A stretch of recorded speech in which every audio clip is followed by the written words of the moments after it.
Okay, I haven't done a planner video for a while. I'm super excited. I kind of took the summer off from doing any planning and I just got back into it. So first let me show you my regular planner. This is my daily planner in my custom designed planner cover, which I got from Travelers Times UK on Etsy. Somebody gifted me a Starbucks gift card today, so I tucked that in there. I have the insert pocket here where it holds the little extras that I like, and then I'm kind of a sticker collector. If I don't use them like in a particular spread, I'm gonna go ahead and use them or just keep them there. Let me shorten that screen so you can see it a little better. There we go. So yeah, I like having the stickers if I don't put them in a book or have a purpose for them. I just like to, I'm a sticker collector. I think a lot of us still are. So I'm going to start with, back in April, I did my last spread and I was so happy with it because it finally was a way that I really liked it. The weeklies, the layouts, and then life happened and I didn't use it. So I copied the same spread layout here for September.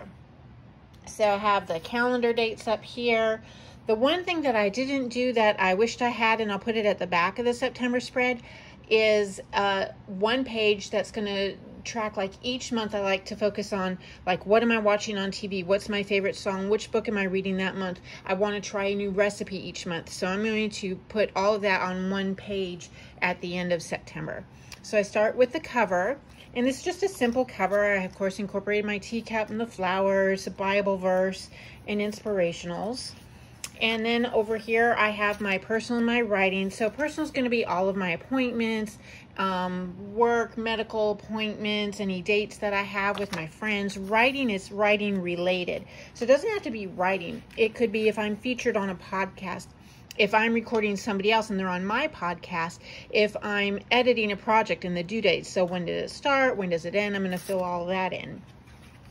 Then I have my prayers over here. I'm going to fill this in with the names of people I pray for or prayer requests. And then over here are the praises. What am I thankful for? They're answered prayers. Lots of that going on. So mostly my praise reports are answered prayers from friends. It's going to be great medical reports, good finances, family homecomings, reunions, that sort of a thing. Always be joyful, of course. My Bible reading, I want to track what Bible verses I'm reading. And then I have another planner that I don't have here, but that's my Bible journal. And so as I'm looking through writing my Bible verses here, just to keep track that I am reading, I'll also in my Bible journal write more notes of how does that apply? What do I think of it? What did God teach me throughout of that? God in the Allies is something that I came up with a few months ago. It means spiritually, financially, physically, mentally, emotionally, professionally, socially, and creatively. Now, creatively doesn't end in A-L-L-Y, but it does because I'm creative. God in the Allies. God is our ally. He comes along with us. An ally is somebody who gets into the fires with you, who gets into the fight, into the jungle, and he helps you through. He's at your side. So God is our ally, and I want to track how he's my ally. This is going to be my budget tracker. So I use different colored inks, and I'll show you back over here on one of the, so over here, you're going to see, like, I use black ink for everything, whether it's just standard stuff that has to happen, the bills, the payments, all that. Green is income in.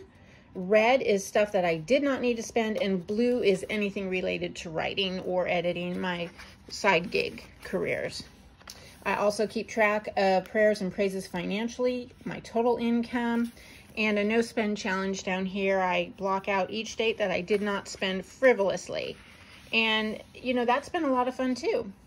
Over here, this one is my menu plan. Lift that up, dinner plan over here. So whatever date it is, what am I going to do? Then I list ideas for breakfast, lunches, and snacks. Try this if it's a recipe or if I want to change something up. So I'm going to add those in there. And then I also have my water tracker. Now you'll see that this is not really before the pen. It is a little bit after the pen layout, but I haven't inked anything into it yet, and I will do so soon. This is my weekly layout. So because I started to put this together over Labor Day weekend, the first week had already passed. So I kind of filled the white space a little more. And of course, there's Merida from Brave, who I absolutely love. I use a little spiral tool to get the little designs over here. I try to keep it with an autumn theme. So very happy with little foxes and washi tape with little rabbits and raccoons. I have an owl on a different one, acorns and leaves, lots of fun. So my weeklies have just enough room in there to write a little more details for my appointments that I may have, and the Bible verse that I want to focus on for that week. Pumpkins, candles, sweaters, and coffee. Isn't that how the season goes? And then a brain dump. So I just put some inspirational stickers here, things that I can write little notes and ideas with. I want to definitely keep my idea planning going. And then dreams, because I am a prolific dreamer. I will have actual dreams at night many times throughout the week, and I want to have a space where I can write them, because I do tend to get some great ideas for fiction writing through my dreams. And then on the next few pages, I don't have it set out yet, but sometimes I will put these out to do just a little art, maybe like a couple of junk journal pages, if you will, something where I can just collect or curate little clippings or quotes or ideas, things like that. So that is this one. Now this journal is what I call Do the Right Thing. This is my accountability journal and my tracking journal. Again, I have Merida up there because she's from Brave, which is one of my favorite Disney movies, as well as just her character with the beautiful red hair. So doing the right thing, write W-R-I-T-E. Because, you know, that's what I do. I haven't indexed everything yet, but I'll go ahead and do that this evening. So it's going to start with a year at a glance. Now, I'd prepped to start this in June, and I ended up taking a break. So really, I'm going to start my writing in October. Countdown to Blue Ridge. So right now there's 262 days left until the Blue Ridge Conference in 2023. Really looking forward to that.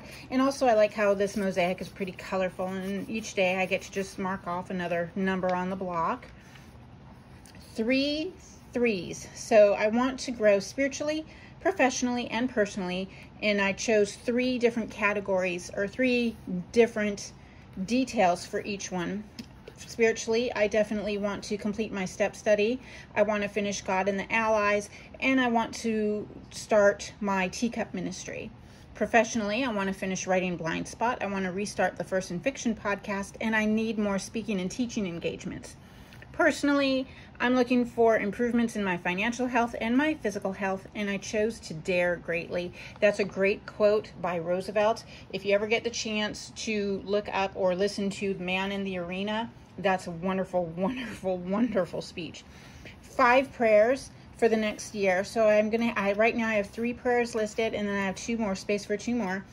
And then the reasons for those prayers, what I think accomplishing these would do in my life.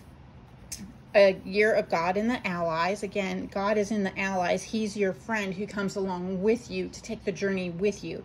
Spiritually, physically, financially, emotionally, mentally, professionally, socially, and creatively. Creatively, well, it's creative, so I'm taking a little license there. Works in progress, those are going to be my bigger pieces, the novellas, any works, novels and novellas, any works that I'm editing for other people. So I'm going to try to limit it to 1 or 2 works in progress per month. And of course, some of it will carry over. Molly Jo's Journals, that's what I call my blog. My website is mollyjoreally.com, but my blog pages, I don't call them blog posts, I call them journals. So each month I want to list what I'm doing for that theme. So I'm really excited to get that started. Again, you'll see everything is dated to start October. So this month, September, is how I'm preparing for everything. I'm also going to do a newsletter content, and I'm going to have a special note in there, days to know, links to Molly Jo's Journals and First in Fiction, my favorite song, book, recipe, craft, my Bible verse, book progress, which is the writing book progress, and any giveaways that I'm doing. I'm going to try to do a giveaway at least once a month, so I'm really excited for that. First in Fiction, which is the podcast that I host, and then now featuring, which is where I'm going to be a guest on somebody else's podcast and or blog. So I have those laid out so I know what the topic is, when it's going to launch. I'm going to challenge myself to write a poem every week. So I've got 52 slots here, so I know that I've written a poem. And then each month I want to write a short story. Different people define short stories differently. I'm going to define it, I think, as under 5,000 words. And sometimes it'll be a lot less than that. I've written some short stories in the past which were only 1,500 words. Micro stories are microfiction is 1,000 words or less. 540 words a day was started by my friend Becky Antkowiak. She said if you write 540 words a day at the end of 6 months, you'll have a draft of a novel. So I'm giving myself 540 words a day starting in October so that I can write and complete at least 2 drafts. So hopefully I'll have my first draft done here and then this next book done in the next 6 months while I'm working on editing the first one. Because writing is always overlapping. You never just write and stop and write and stop. So, and then I come to each monthly page now is going to be like this. What's going to be the theme for October? Well, I think the theme for October is going to be falling back, something along the lines of my first blog post, Molly Jo's Journals, that I have set up is going to be along the lines of 7 ways to not give up. So it's basically when you feel stuck, like I felt stuck the last few months, how do you get over those hurdles and give yourself grace, and what do you tell other people that are stuck and want to move over? So then I want to recap, how many poems did I actually write? Did I do a short story? Did I write 540 words on my work in progress? Did I do the fiction podcasts? Which episodes were they? Was I featured on a podcast or other blog? And I want a daily journal personally. So this, like my no spend challenge, I can do a journaling challenge. And if I say that I journaled every day, then at the end of that month, I'll allow myself a treat. I don't know yet what that treat could be. It's going to depend on the month. Submissions. Did I submit my work anywhere? Did I query anybody? Did I submit to an agent? Did I send poetry to a poetry magazine? My social media growth. I want to track each of my sites. You see, I have a lot of social media sites. My Facebook personal, my Facebook author page, my NOLA Swarm, Instagram, Twitter, LinkedIn. I have not yet started a TikTok, but I think I might. The First in Fiction on Facebook, Goodreads, YouTube, Pinterest, and subscribers to Molly Jo's Journals, as well as the monthly newsletter. I'm going to list what I have in the giveaways and the challenge that I'm going to do on social media, as well as any notes. So this, I've filled out the next 24 pages with these sections. And then I still have over half of my journal left, so I can put notes in here. What worked, what didn't, what topics were well received, what wasn't. And this can be the start of my personal journaling, the writer's way. So my personal journal, of course, will be for that. My Bible journal will be for that. I tend to compartmentalize my journaling, and I'm going to try to not do that as much as I used to. But anyway, those are my journals. Thank you, Archer and Olive. I'm very excited to start using them. And I'm very thankful for the time I had last weekend to put these together, because it was very relaxing for me and also very motivating. So thank you, and I hope you all have a beautiful evening with a wonderful sip of tea.